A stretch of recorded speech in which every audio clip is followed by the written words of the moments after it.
journaliste yi comme ni ko sama prédécesseur yi waxee conférence de presse su tey bi dafa nekk conférence de presse bu am solo waaye balaa ñuy sori ci wax ji dama jàpp ni ñi nga xam ne ni Macky Sall daf leen tëj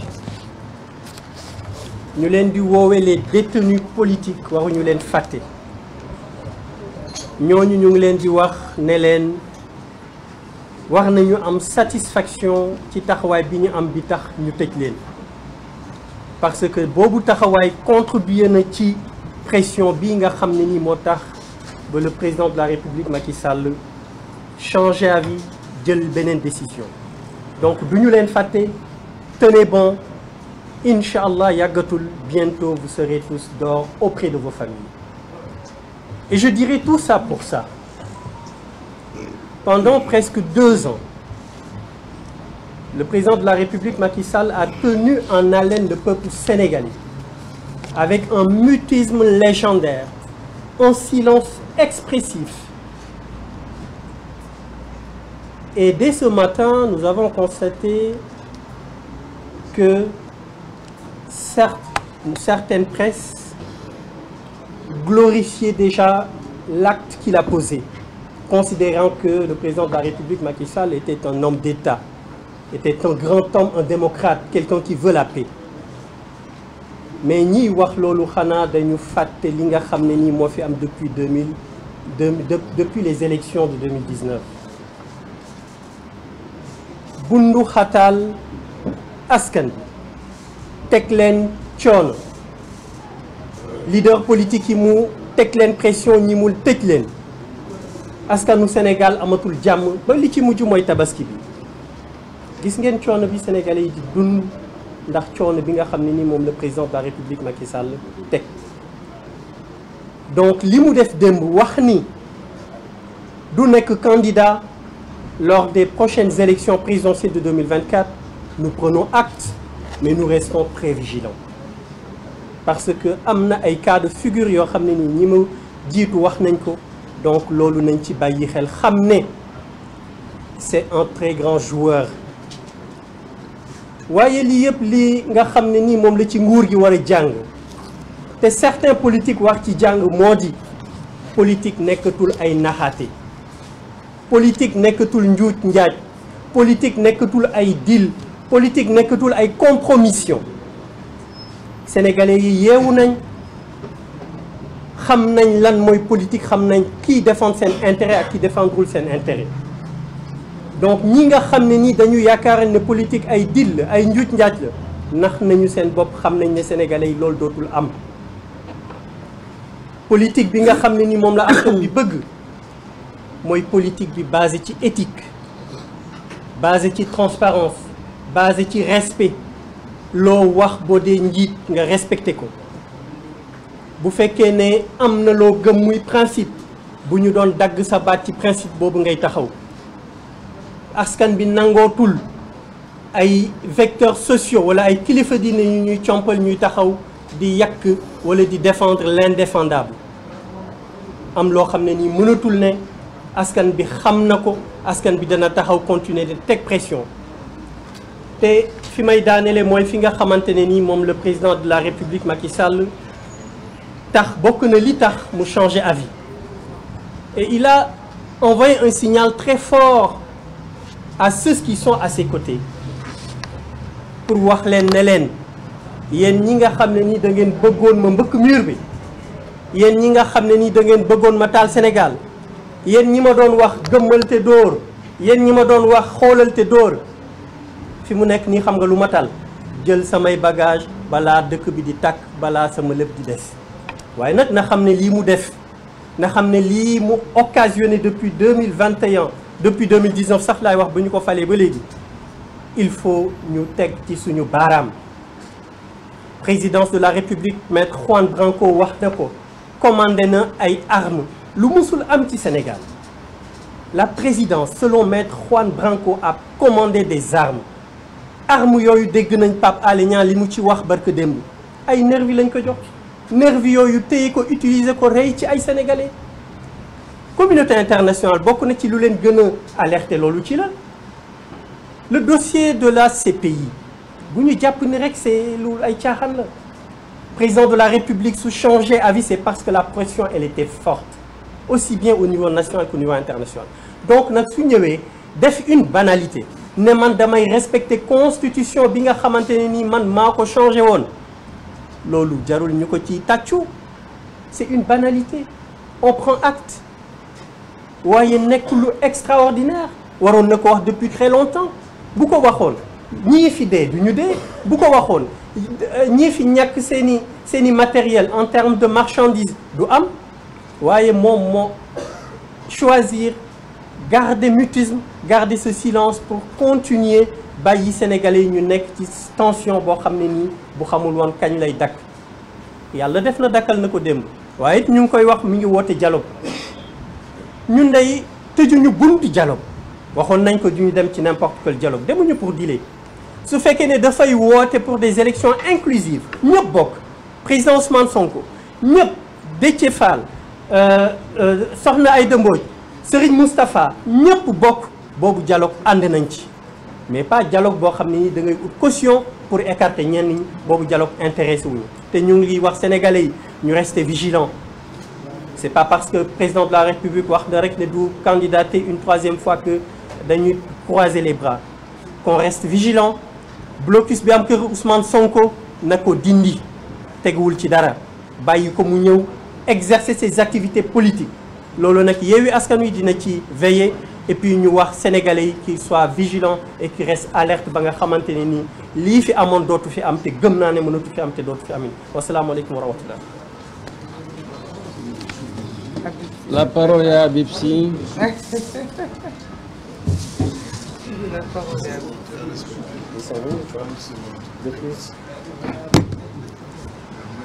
Pardon, doyen.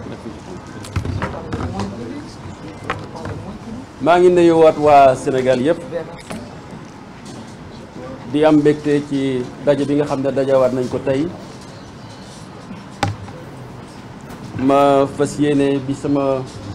yenn leader yi waxee ba pare ma am lu ma ci yokk tuuti rek ni ko ñëpp waxee li fi xew démb président Macky Sall ne du laaj ñetteeli mandat am ñoo xam ne nañ ko ci tàccu ma ne waaw loo xam ne lii yow dañ laa abaloon dañ laa dénkoon nga ñëw di delloo waay loolu ana la ca tàccoog fox la mu war a def rek la def mooy charte réew mi moo waxoon loolu te xëy na bëggeewu ko woon noonu waaye askan wi taxaw nañu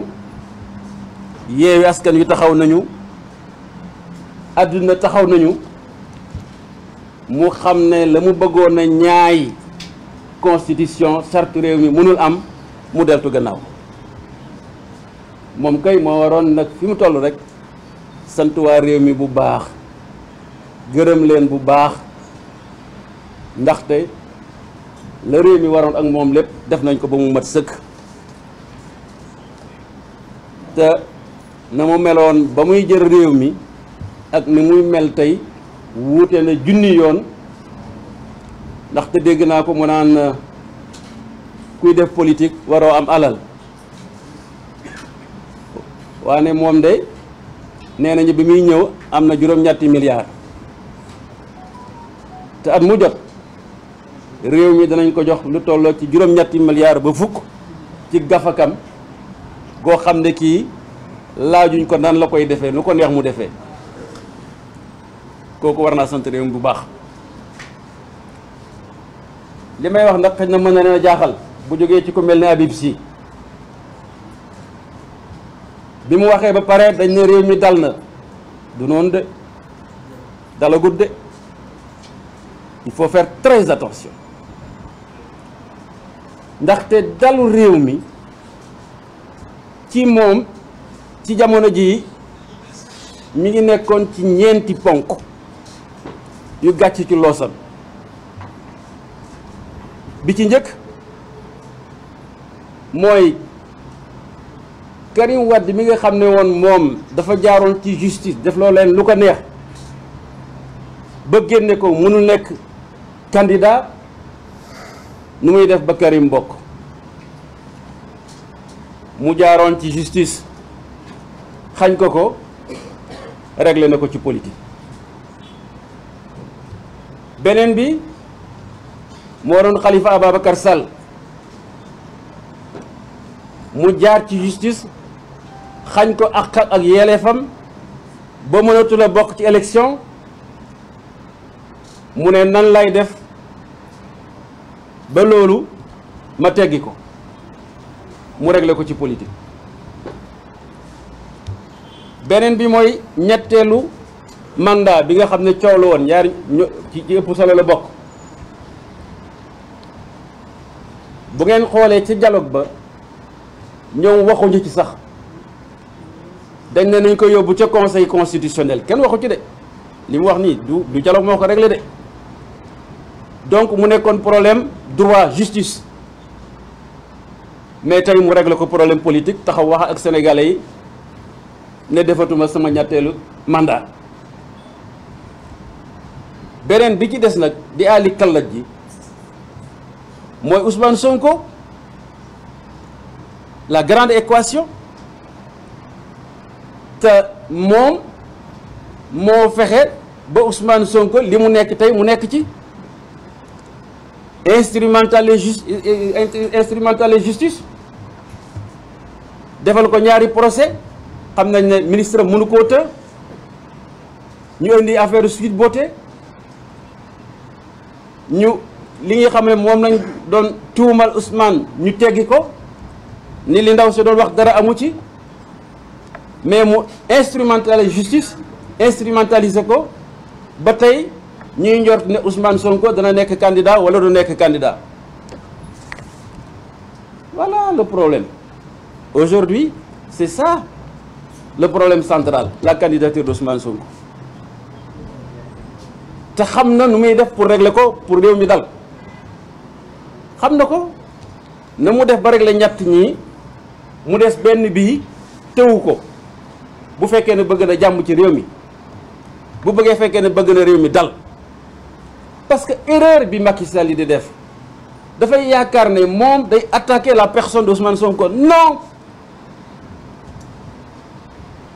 essayer d'empêcher Ousmane Sonko mu nekk candidat mooy essayer empêcher ay millions de jeunes sénégalais et africains ñu nekk candidat.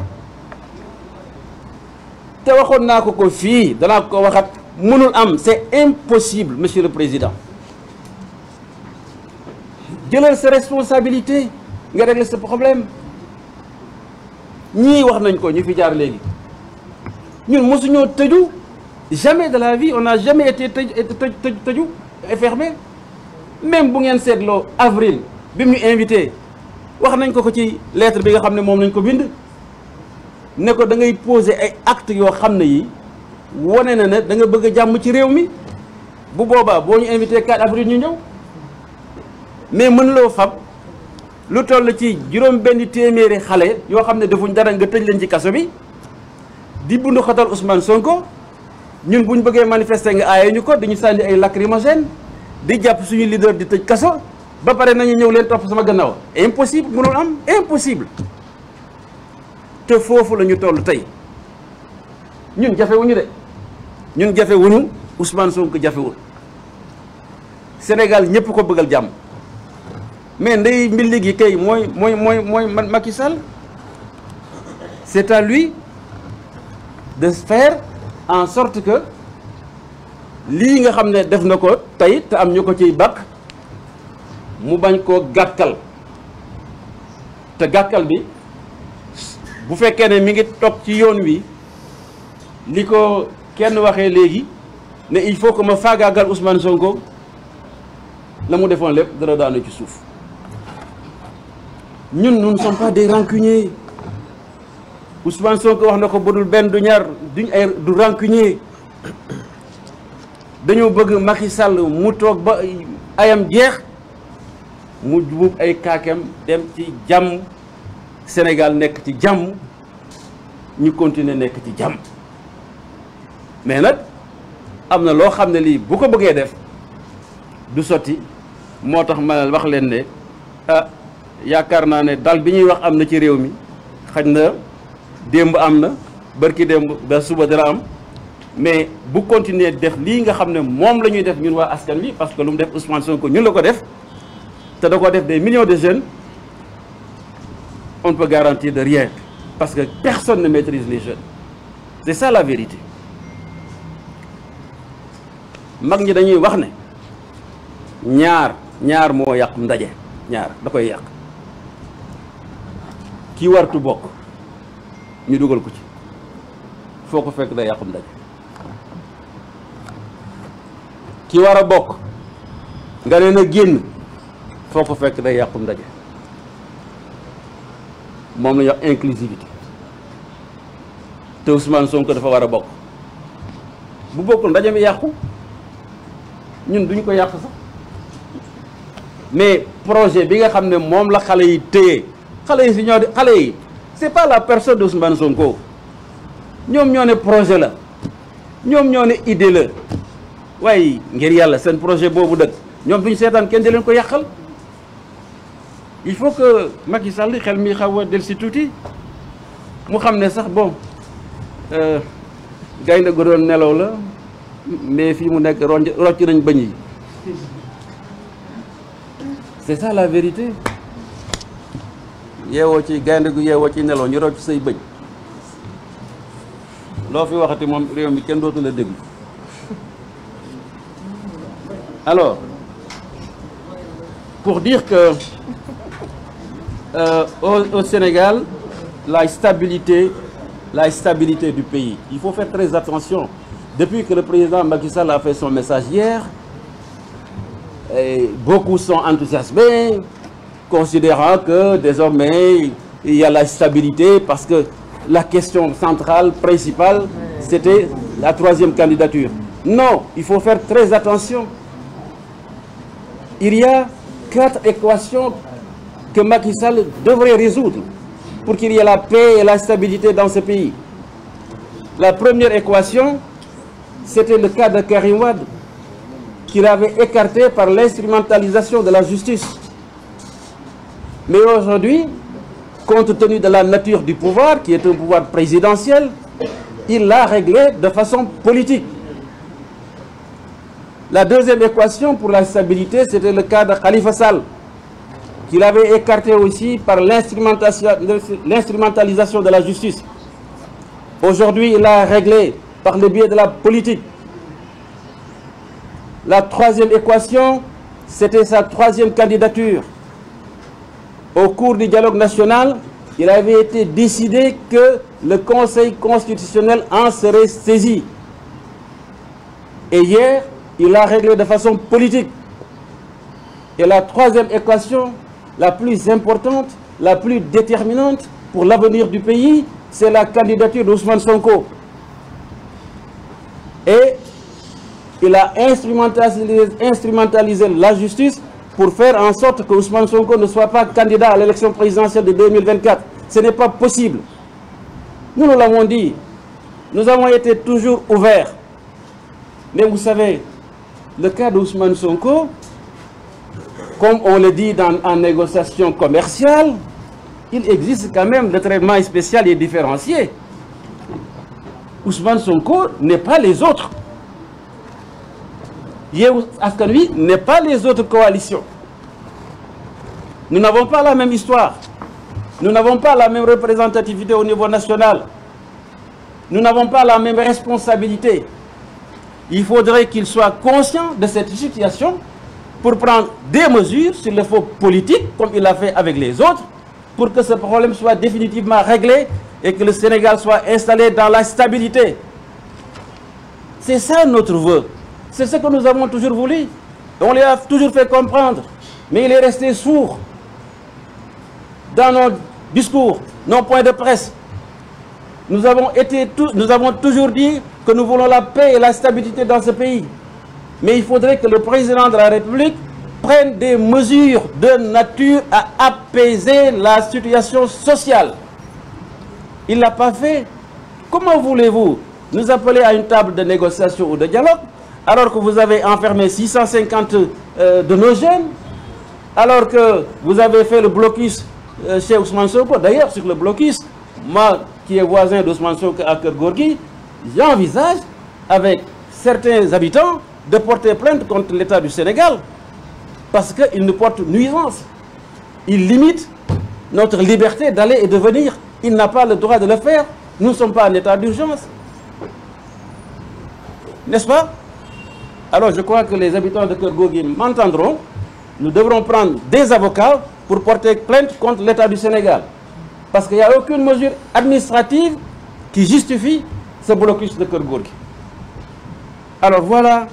le problème du Sénégal aujourd'hui. Wiri, lu ñu mën a wax dialogo, troisième candidature, etc. Ousmane Sonko bokk. C'est le problème central, la centralité, bien d'autres. Et j'espère que, et nous osons espérer que la raison va lui venir. Il sera gagné par la raison pour que ce problème soit réglé. Parce que c'est la solution à ce problème qui garantit la stabilité du Sénégal. Nekkuñ fi ëllëg si biir naan ay Macky Sall li mu fi def ak et cetera vraiment quand même xam nañu quoi na bay caaxaan yi na bay caaxaan yi. Il doit prendre beaucoup plus d'auteur et beaucoup plus de grandeur parce que comme il l'a dit, le Sénégal dépasse sa personne. Merci à tous et à bientôt.